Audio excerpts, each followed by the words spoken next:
Nous passons à la question de Madame Victoria Ostrat, adressée toujours à Monsieur Clerfailly. Madame Ostrat, vous avez la parole.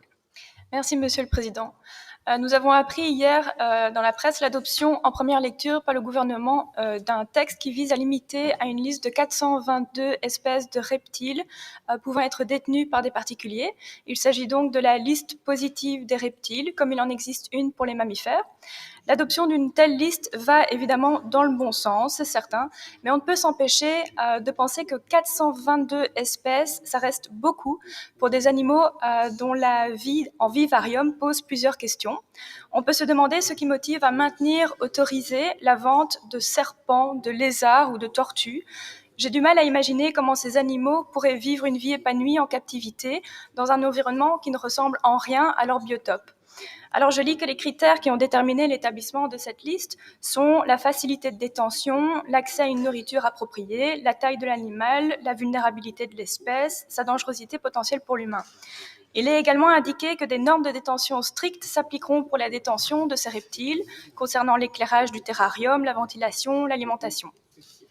Il y a quelques semaines, j'ai posé justement une question écrite concernant le commerce des NAC. Je voulais notamment savoir si le gouvernement avait une idée de l'origine de ces animaux et si des contrôles étaient réalisés en amont de leur vente dans les animaleries. Il ressortait de la réponse que les exploitations d'origine de ces NAC sont en réalité pas vraiment contrôlées.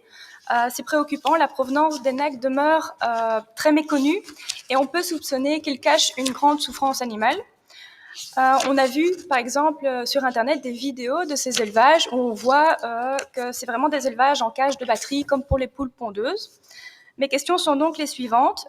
Cette liste positive a-t-elle été établie en lien avec le Conseil bruxellois du bien-être animal ?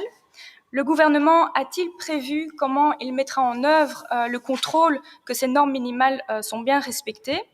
Est-ce que l'établissement de cette liste a tenu compte de critères tels que les capacités cognitives de ces animaux pour voir leur état mental en captivité ?